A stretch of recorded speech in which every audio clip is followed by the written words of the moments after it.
I had just finished being intimate with my wife. She nestled in my arms, utterly satisfied. "Oh right, honey, our company just got a new intern assistant," she said. "He's kind of dumb, but pretty amusing. He even asked if he could be my male bestie in private. Don't you think that's funny?" The hand that had been stroking her long hair paused for a moment. "Oh, is that so? What did you say to him?" I asked. My wife pouted slightly. "Of course I told him I'd see how he performs. How could I agree so easily?" "Right, honey." My expression darkened instantly. No wonder she'd been buying clothes so frequently lately, the colors getting brighter and brighter. The time she spent on makeup had clearly doubled. "So it's just being a male bestie. Huh. Fine. I can't accept a male bestie, but does his gender really have to stay the same?" Chapter 1. It was 8 in the evening. I sat on the sofa, head down, reading contract documents. With a click, the front door opened. My wife walked in wearing a red dress and high heels. She was tall and graceful, and beneath the short skirt were long, fair, delicate legs. Back in college, she had been the universally acknowledged campus belle. I never expected that after 3 years of marriage, her beauty wouldn't fade. Instead, it had become even more captivating. Watching her walk toward me, I felt a bit dazed. Recently, I had clearly noticed the changes in her. She bought clothes more and more often, and spent longer and longer on makeup. "Honey, I'm back," she said. My wife, Penelope Gonzalez, looked at me spacing out. She quickened her steps and threw herself into my arms. "Honey, what are you thinking about? Did you miss me?" I put down the documents in my hand and gently hugged her back. A faint jasmine scent drifted from her hair. It was a new perfume she had recently switched to. "What's going on? Has work been especially busy lately? You're home so late?" I asked softly, stroking her hair. "Have you eaten?" She rubbed against me affectionately. "I ate at the office, honey. A new batch of college interns just joined the company. You know, our manager hasn't been in the position for long." I wasn't at ease, so I stayed nearby to observe. She suddenly lifted her face, her big eyes blinking brightly. "Honey, look, this is the new dress I bought yesterday. Does it look good?" She stood up from my arms and spun around twice in front of me. The hem of the red short dress fluttered, making her fair skin stand out even more. I smiled and nodded. "It looks great." She suddenly leaned in and kissed me on the cheek. Then, "Honey, I'm going to take a shower first. Wait for me." Chapter 2. After she left, I expressionlessly took out my phone and called the newly appointed manager at her company. I asked about the specifics. This manager Wang was someone I had personally supported and deliberately sent to the Gonzalez Group, one of my trusted confidants. Manager Wang confirmed my wife's account, and recently, my wife hadn't done anything out of line. Still, I felt a vague uneasiness and told him to keep an eye on Penelope's every move. If there was any abnormality at all, he was to report directly to me. Sure enough, less than 3 days later, Manager Wang told me something. There was an intern named Emmanuel who frequently bypassed him and reported work directly to Gonzalez, multiple times. That evening, I had just finished being intimate with my wife. Her cheeks were flushed as she lay contentedly in my arms. "Oh right, honey, I told you before that a new batch of interns joined our company," she said. "There's one of them I'm planning to make my assistant. He's quick-thinking and fairly humorous. Today he even asked if, in private, he could be my bestie. Don't you think that's funny?" The hand that had been stroking her long hair stiffened instantly. "Oh, is that so? Then what did you say?" I asked. My wife pouted and looked at me. Of course I told him I'd see how he performs next. How could I agree so easily? "Right, honey." My expression darkened immediately. Seeing that I didn't respond, her eyes widened slightly. "Honey, you're not jealous, are you?" She giggled foolishly and acted spoiled in my arms. "Oh come on, honey, don't overthink it. I just felt he came from a small town and was kind of pitiful, and his abilities aren't bad, so I wanted to take a little extra care of him. You know me better than anyone. From college until now, have I ever even glanced at another man?"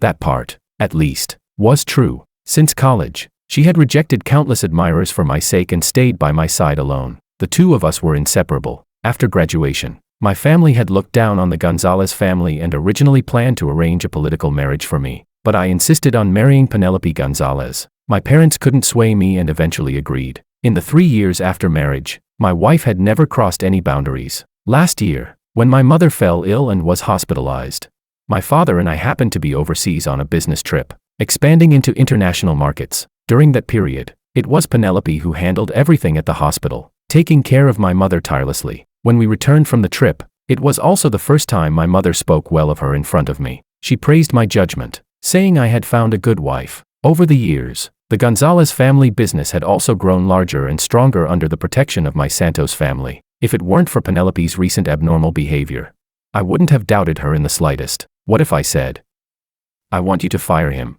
Chapter 3. Penelope's body stiffened abruptly. She frowned, her tone turning noticeably colder. "Honey, why? Do you really trust me that little?"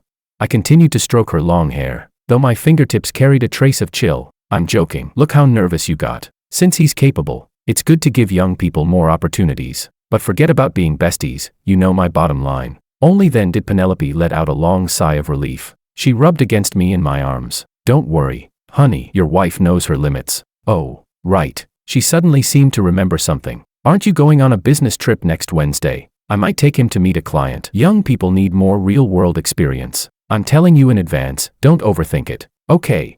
All right, just mind your boundaries," I replied. I gently kissed her on the forehead. "Go to sleep." After her breathing gradually evened out, I got up, walked into the study, and called Manager Wang. "Send me that intern's file before work tomorrow." I paused. "And also, have someone closely monitor all of Gonzalez's movements. Every detail, no matter how small. I want it reported." "Understood, President Santos."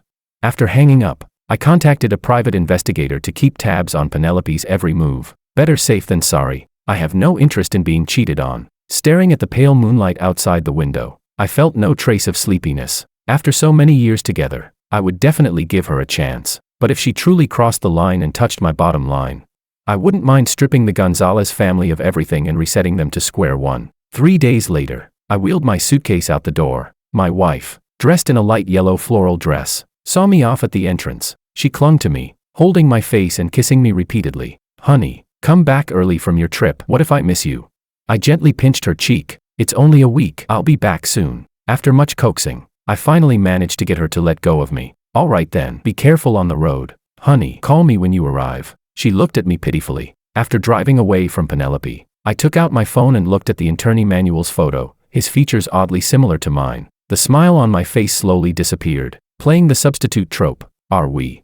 "Penelope, I hope you don't disappoint me." Chapter 4. On the first day of my business trip, Penelope bought Emmanuel a bespoke suit worth $300,000 and took him to meet a client. Photos from the private investigator arrived shortly after. In one of them, Penelope was personally adjusting Emmanuel's tie, the two standing extremely close, their posture intimate. The suit Emmanuel was wearing was from a custom brand I often wore myself. All these years, she had only ever tied a tie for me. On the second day of my trip, Manager Wang called. "President Santos, President Gonzalez credited yesterday's $20 million project entirely to Emmanuel." There was clear dissatisfaction in his voice. "I personally followed the project for 2 full months before closing it. That intern can't even understand contract clauses. Yesterday he just followed Gonzalez to sign the deal." I gently swirled the red wine in my glass. "And," I asked, "Gonzalez not only gave him the $200,000 project bonus, but also bought him a Patek Philippe worth over $1 million. It was charged to the company account, under the name of Project Rewards." I took a small sip of wine. "I understand." I hung up the phone and looked out the window. The night view of this island city was beautiful, but I knew this beauty wouldn't last long. It would completely vanish once dawn broke. Things that are too perfect are always the easiest to lose. On the third day of my trip, Penelope made an exception and promoted Emmanuel to her personal assistant. On the fourth day, the private investigator reported back. The two hadn't had much private contact in person. I sat on the sofa in the presidential suite, scrolling through the chat history between Penelope and Emmanuel. Before I left on my trip, I had installed monitoring software on her phone. I could synchronize and view all her messages in real time. The chat records from the past few days were fairly normal. Emmanuel sent daily messages checking in on her, asking if she was tired or cold. But today, something felt different. Emmanuel said, "Penelope, about what I mentioned before, wanting to be your male bestie in private. I wonder if I've passed your assessment yet." Penelope replied, "I'll count it as a pass. But don't go spreading it around. My husband is pretty petty. He'd get angry if he found out." Emmanuel replied, "That's great. Don't worry, Penelope. This is our little secret." Emmanuel continued, "Actually, I think a successful and outstanding beauty like Penelope should have someone by her side who really understands her. President Santos is so busy, he probably doesn't have much time to keep you company." Penelope replied, "You say that like you understand me very well." Emmanuel said, "Of course I do. Didn't Penelope say chatting with me feels relaxing? What a pity. If I had a girlfriend as wonderful and beautiful as Penelope, I wouldn't go anywhere. I'd stay by her side every day." "Oh, sorry, Penelope, did I say too much?" I just feel bad for Penelope, don't overthink it." Penelope sent a laughing, Hand over mouth emoji. It's fine, you're just concerned about me. Don't be so nervous, I'm not going to eat you. Emmanuel replied. I knew Penelope treats me the best. To have a boss as amazing as Penelope, I'm really so lucky. I'll definitely work hard and repay Penelope properly. Watching the messages pop up on my phone in real time, my gaze grew colder. Over these past few days, their conversations had become increasingly heated, and the boundaries of their jokes were getting wider and wider. Chapter 5. I cut my business trip short by one day and rushed back to H-City. By the time I landed, it was already evening. I sat in the car as the driver glanced back at me. President Santos, shall we head home now? I shook my head slightly. Not home yet. Take me to Crown Club. I had already received word. Today was Penelope's best friend's birthday, and she had brought Emmanuel along. The car slowly came to a stop at the entrance of Crown Club. I didn't get out right away. Instead, I dialed Penelope's number. It rang for more than 10 seconds before she picked up. Honey, why are you calling all of a sudden? She asked. I replied calmly. Where are you right now? Today's Nova's birthday. I'm at her birthday party. Oh, is that so? Did you go by yourself? There was a brief pause on the other end of the line, her tone tightening slightly. Yes. You're on a business trip, and I didn't have anyone to keep me company. Don't drink too much. Head back early once it's over. On the phone, she clearly let out a sigh of relief. Got it. Honey, I'll go pick you up at the airport tomorrow. All right. I hung up, my expression dark and unreadable. President Santos, do you need me to go in with you? The driver asked cautiously. I straightened my suit and replied flatly. No, wait for me in the car. The moment I stepped into the Crown lobby, the front desk manager hurried over. President Santos, what brings you here? Would you like me to arrange? Without looking at him, I continued walking. Which private room is Gonzalez in right now? In the Phoenix Hall, the manager answered nervously. Do you need me to notify President Gonzalez? No need. I headed straight to the second floor, stopping outside the Phoenix Hall private room. The door wasn't fully closed, leaving a gap just wide enough to see inside if you stood by it. Inside the entire room, Emmanuel was the only man, sitting right next to Penelope. He wore a white shirt with his sleeves rolled up, revealing the newly bought Patek Philippe on his wrist. His face was flushed, clearly having been plied with quite a bit of alcohol by Penelope's friends. Nova, dressed in a red gown, shot Penelope a suggestive look. Penelope, your little assistant is really thoughtful. He even came with you to my birthday party. How about lending him to me for a couple of days? Penelope immediately became alert. What nonsense are you talking about? Emmanuel is still an intern. I'm warning you, don't set your sights on him. Nova's smile only grew wider. She bumped Penelope lightly with her shoulder. Oh, you're already protecting him. Penelope, you're something else. Chapter 6. Emmanuel chose the right moment to hand over a glass of milk. Penelope, you've had quite a bit to drink too. Maybe have some milk to sober up a little. Wow, so considerate. One slightly chubby woman exclaimed. Penelope, this is way better than your President Santos. That man always looks so cold and distant. How could he be as attentive as Emmanuel? Emmanuel smiled shyly. Please don't tease Penelope. This is just what I should do as a small assistant. Penelope takes great care of me at work. Whatever she asks me to do, I'm willing. Hearing this, Penelope's girlfriends exchanged glances. Their smiles grew increasingly suggestive. Who couldn't hear the implication in Emmanuel's words? Nova suddenly leaned close to Penelope, lowering her voice, but still loud enough for everyone to hear. Penelope, seriously, President Santos is so busy. How could he have that much time to accompany you? Your little assistant is handsome and attentive. Ever thought about it? If you don't want him, I'll take him. A faint blush spread across Penelope's cheeks. She pushed Nova lightly, half complaining, half embarrassed. Hey, stop talking nonsense. The smugness in Emmanuel's eyes was impossible to hide. Penelope, don't be upset. I know everyone's just joking. Sister Nova, come on, I'll drink a few more with you. Emmanuel downed 3 more glasses in a row. His body swayed, and he leaned straight against Penelope, his arm instinctively wrapped around her waist. Penelope hesitated for a moment, then didn't push him away. I took out my phone and clicked, capturing the scene. The moment I pushed the door open with my phone in hand, everyone in the room widened their eyes. Penelope shoved Emmanuel away as if shocked by electricity. Honey, why are you back? I swept my gaze across the room and raised the phone, showing the intimate photo of Penelope and Emmanuel. What a perfect match. Handsome, attentive, a real boy toy. I said coldly. Tell me, shouldn't I just do you all a favor and complete this cheating pair?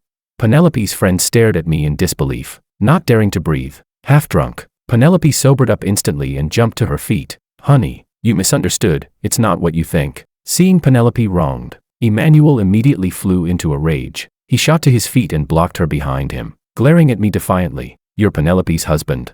You can insult me if you want, but how can you insult Penelope? Do you have any idea how exhausting it is for Penelope to manage such a huge company every day? Can't you let Penelope Gonzalez worry a little less? Let Gonzalez worry less. I stepped forward, eyes narrowing, my gaze passing over Emmanuel and locking directly onto Penelope. So now, it's a lowly assistant's turn to teach me how to be your husband, is that it? The moment Penelope saw my eyes, she knew I was truly furious. She panicked and rushed over, trying to grab me. Honey, I'm wrong. Please don't act rashly. Emmanuel didn't mean it. I grabbed a wine bottle off the table and smashed it straight down onto Emmanuel's head. Who the hell do you think you are, daring to lecture me? Bang. Glass shattered. Alcohol and shards flew everywhere. Yellow liquor mixed with blood streaming down from Emmanuel's head. Chapter 7. Screams erupted throughout the private room as everyone kept retreating backward. Honey, have you lost your mind?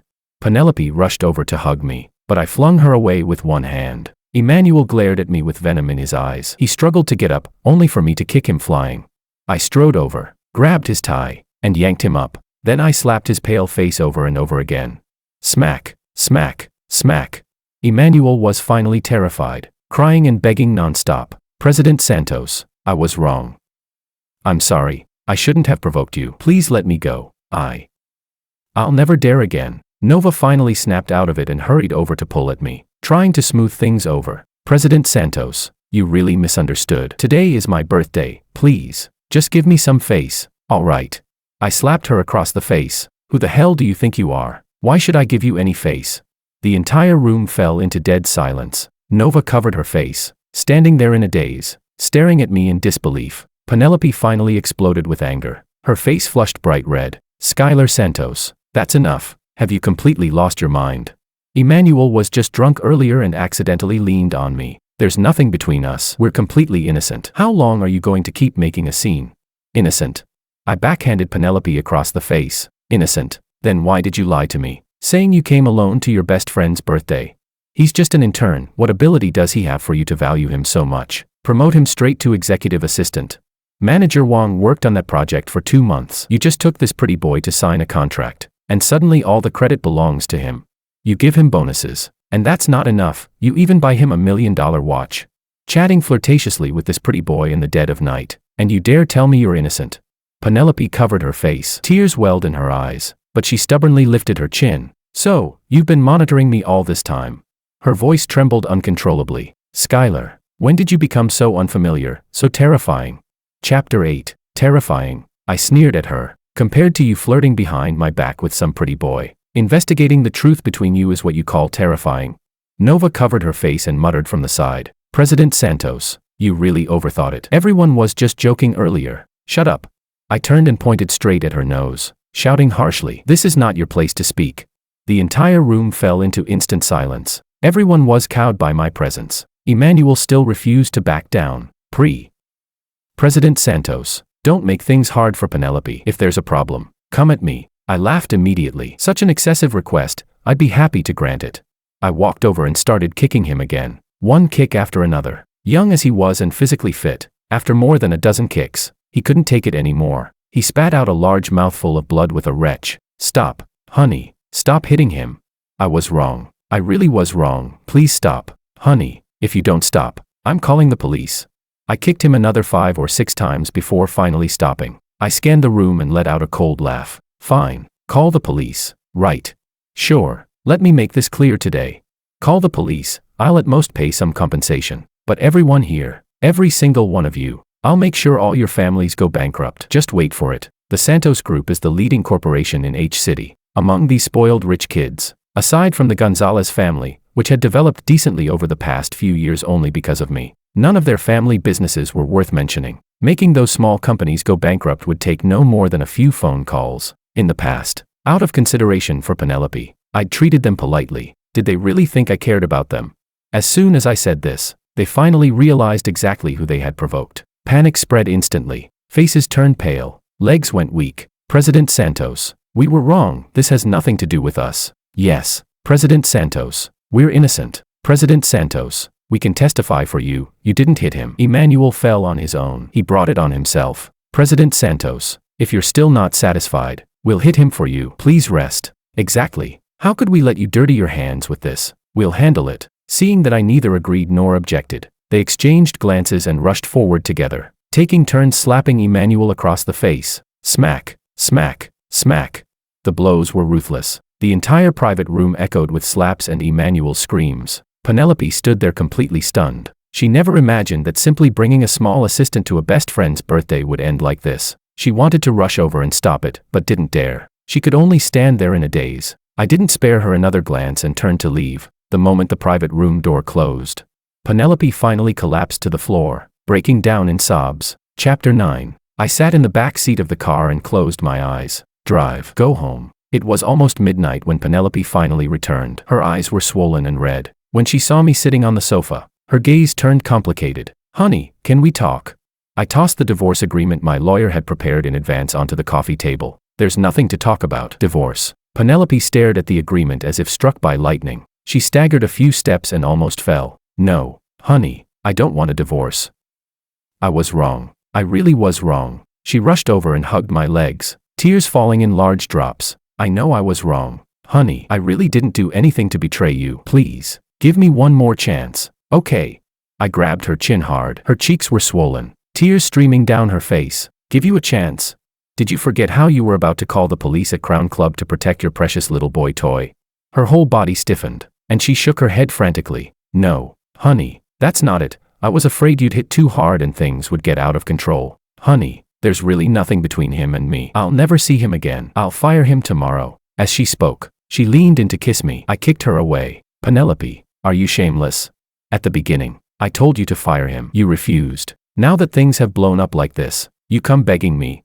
I'll give you 1 day to pack your things and get out of the Santos house. Otherwise, I'll treat you like trash and dispose of you myself. Figure it out. With that, I ignored her completely and went to the bedroom to sleep. All night long, suppressed sobbing echoed from the living room. The next morning, Penelope had prepared a lavish breakfast early. Freshly baked Danish pastries, foie gras with eggs, bird's nest porridge. Honey, breakfast is ready. Come eat. I only glanced at it briefly, then turned to Butler Wong. Butler Wong, have these remade? Yes, young master. Chapter 10. Penelope collapsed into the chair, tears falling again. Honey, do you really hate me that much? You used to love the breakfasts I made with my own hands. Now you won't even look at them. I sneered at her. Penelope, do you know your cooking is terrible? Yes, before, I loved you. No matter how bad it tasted, I could swallow it. But now we're getting divorced. Why should I keep wronging myself? I used to hate this kind of plot the most when reading novels. Stuff like once you eat your wife's cooking, you'll never be able to eat anyone else's again. Isn't that just brain damage? Do these people never eat out? Even if they don't go to restaurants, rich girls or wealthy wives who never touch housework, how good could their cooking possibly be? Could it compare to a professional nanny or chef? Penelope's face instantly turned pale, as if she'd been slapped hard. Terrible. She murmured repeatedly. How could it be terrible? Clearly before. Now. I glanced at my watch. You have 16 hours left to pack your personal belongings. Do you need me to have the bodyguards help you? And sign the divorce agreement as soon as possible. Otherwise, I have plenty of ways to force you to sign. Penelope looked at me pleadingly. Honey, no, don't. We're not divorcing. Don't abandon me. You said before you'd love me for a lifetime. Butler Wong brought over a cup of hot milk. I took a sip and set it down unhurriedly. Not divorcing. Then wouldn't I have to stay on guard all the time, waiting for you to put a cheating crown on my head? All the color drained from Penelope's face. She stumbled backward, barely managing to steady herself by holding the edge of the table. Skylar, is this really how you see me in your heart? She clenched her teeth, her voice trembling violently. Then what else? I picked up the newly served foie gras and egg and took a bite. During this time, haven't you personally proven it to me? Her mouth opened slightly, but she couldn't say a single word in rebuttal. Only tears kept dripping down. I finished the Danish pastry, drank the milk in one go, and wiped my hands. Penelope, stop struggling uselessly. We've been together for so many years, you know me. Once I, Skylar Santos, make a decision, even my parents can't change it. So why do you think you can?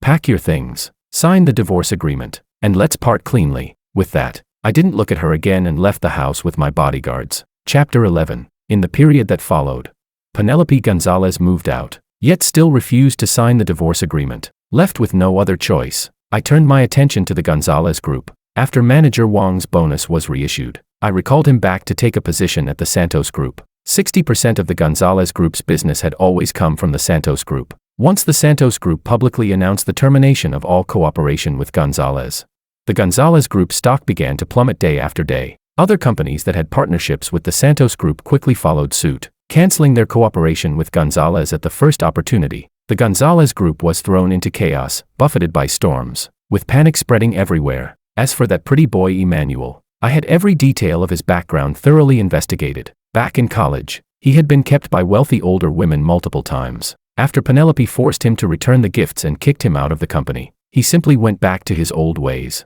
It didn't take long before another rich woman took him in. I happened to know that woman's husband, a nearly 60-year-old man named Juan. I had people send Juan the obscene photos we'd taken, and privately taught him a little trick. Juan flew into a rage and quickly carried out his revenge. Following my suggestion, he replaced the lubricant at home with industrial-strength glue. Juan pretended to go on a business trip, but in reality, he lay in wait nearby with his bodyguards. Sure enough, on the very day Juan left, his wife brought Emmanuel straight into the house. Less than half an hour later, ghostly screams echoed from inside. Juan stormed in with his men, confiscated their phones immediately, and trapped the cheating pair on the bed for a full day and night before sending them to the hospital. Doctors rushed them into emergency surgery. Juan's wife fared relatively well, just a lot looser than before. Emmanuel, however, was not so lucky. After a full day and night of severe congestion, necrosis had already begun to set in. With everything glued together beyond separation, the only option left was surgical removal. Photos and videos of Emmanuel being literally stuck together with the older woman somehow, accidentally, got uploaded online by one of the bodyguards. Overnight, they spread like wildfire through group chats, social feeds, and timelines. The entire internet exploded. Emmanuel had been a campus heartthrob in college, already fairly well known. Coupled with his striking looks, his social media accounts had amassed over 100,000 followers. Before long, netizens dug up every detail of his past. Scrolling through my phone, I saw every major platform in total chaos. Shocking scandal. H University campus heartthrob Emmanuel caught in bed with a sugar mommy by her husband. Industrial glue causes lower body necrosis. Forced removal. This absurd headline shot straight to the trending charts. Emmanuel became infamous overnight. Opening the comments section, all kinds of dirt poured out. Oh my God, isn't this that so-called Prince Charming from H University? Turns out he was living off rich women. Totally agree. No wonder he wore designer brands back in college. Everyone thought he was a rich kid. Turns out he was just a kept man. Even someone that old wasn't off limits. Dude's tastes are wild. Serves him right. Pretty boys who climb the ladder with their faces and knowingly become the third will always get their karma. Isn't this the Cruz family's precious son? Always bragging to us old neighbors about being an elite student from a top university. Bah. Disgusting. Reading those comments, I couldn't help but shake my head and sigh. The pretty boy had just graduated from college, his youth and future ruined like this, truly reaping what he sowed. That very night, I took a few trusted confidants out to a bar. We drank heavily and celebrated properly. Chapter 12. During this period of time, Penelope bombarded me with dozens of calls every single day. I didn't answer a single one. Security at both the company and the Santos family villa had long since been instructed. Penelope couldn't get in at all. All she could do was wait downstairs at my company every day, rain or shine, without fail. That day, it was pouring rain, and she was still standing downstairs, unmoving. My assistant knocked and came in. President Santos, it's raining heavily outside. President Gonzalez is still standing downstairs. I flipped through the documents without even looking up. What? Feeling sorry for her? Why don't you go stand with her? The assistant's face turned pale instantly. He lowered his head at once. I wouldn't dare. President Santos, I just thought, if something happens to Gonzalez in front of our company, it might affect the company's image. Only then did I impatiently put the documents down. All right, I get it. You can leave. The assistant bowed quickly and withdrew. I called security and had Penelope brought into the lobby downstairs. The moment I stepped out of the elevator, Penelope rushed over and dropped to her knees with a thud. Honey, I know I was wrong. Please don't divorce me. Okay, please save my Gonzalez family. Honey, I really know I was wrong. I'll never dare again. She reached out to grab me, but I flung her hand away. I tossed the divorce agreement and a pen onto the floor. Sign it, Penelope Gonzalez. I don't want to waste words on you. If you sign now, the Gonzalez Group will only be knocked back to what it was 3 years ago. If you keep clinging on, then I'll have no choice but to bankrupt your entire family. Oh, and you've probably seen Emmanuel's recent news, haven't you? This is your last chance. Leave with nothing. Sign it and go. Otherwise, I'll post your chat logs and photos with Emmanuel online for everyone to see. Your mother is a university professor. She cares most about reputation. Perfect timing. Let her see exactly what kind of daughter she personally raised. Penelope's face turned deathly pale. Her body went limp as she collapsed onto the floor. Rainwater dripped continuously from her hair. Skylar, how can you treat me like this?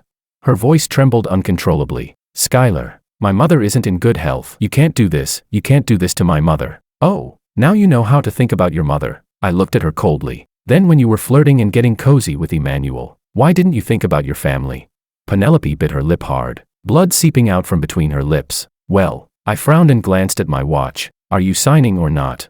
I'll give you 2 minutes to decide. Chapter 13. She knelt on the marble floor, her shoulders trembling uncontrollably. She suddenly lifted her head to look at me and finally asked the question that had been buried in her heart. Was what happened to Emmanuel your doing?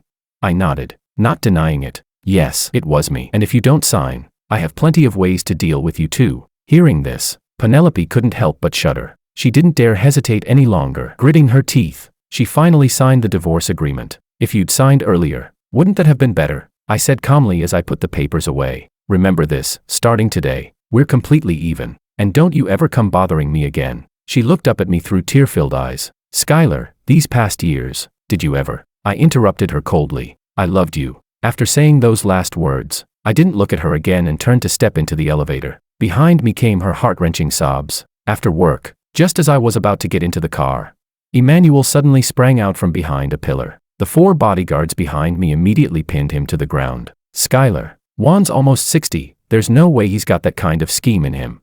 Tell me, was it you behind everything? Sometimes, a man's intuition really is frighteningly accurate. Back then, Penelope was only slightly off, and I immediately sensed something was wrong. I had given her a chance. She simply didn't know how to cherish it. After Emmanuel's incident, the very first person he suspected was me. All I can say is, damn accurate. I smiled, looking down at him from above. Yes, that's right, it was me. So what are you gonna do about it? Go ahead, sue me. Do you have any evidence? Careful, or I'll sue you for defamation. Of course, you can also try to get revenge on me privately. Bring it on. Let's see who destroys whom. I couldn't be bothered to look at him any longer. The driver hurriedly opened the door, and I slid into the car. Emmanuel was still pinned to the ground by the bodyguards, staring at me with bloodshot eyes. Ah, Skylar, you bastard, you won't die well.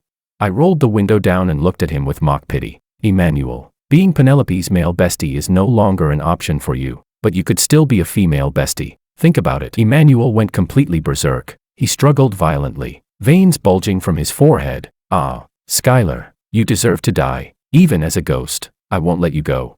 I gave a calm order to the bodyguards. Beat him. They immediately understood and began a brutal beating. I rolled the window back up, closed my eyes slightly, and said to the driver, drive. In the rearview mirror, Emmanuel's curled-up figure on the ground grew smaller and smaller, until it finally disappeared. President Santos, should we handle this more thoroughly? The bodyguard captain in the front passenger seat asked, turning back. No need, I replied flatly. He's already a useless cripple. Let him be, he won't be stirring up any storms. Chapter 14. Recently, I met an interesting fellow in the business world. He's not very old, but his outlook is surprisingly broad. According to his theory, future families will be diverse. There's no need to be trapped in marriage. You can stay single, cohabit with the same sex, cohabit with the opposite sex, or choose a traditional marriage. And if you're rich enough, you can obviously run multiple tracks at the same time. I found his words damn convincing. If you're rich, why bother wasting emotional energy on relationships? Isn't focusing on making money far more satisfying? As for raising an heir, does it really matter who gives birth? The very next day, I accepted the advances of a newly arrived female college intern, a bona fide long-legged campus belle. Of course, a monthly allowance is a must. Have a child, there's a bonus. On top of that, an extra apartment as a reward. Worst case, just find a few more. As for that useless Emmanuel, classic bully the weak, fear the strong, he didn't dare come after me. So instead he took revenge on Penelope. When my assistant told me about it, I almost laughed myself to death. He stabbed Penelope, apparently pierced her uterus. Penelope won't be able to have children for the rest of her life. What's even more ridiculous? That useless piece of trash was counter-killed by the severely injured Penelope. All I can say is, absolutely brilliant.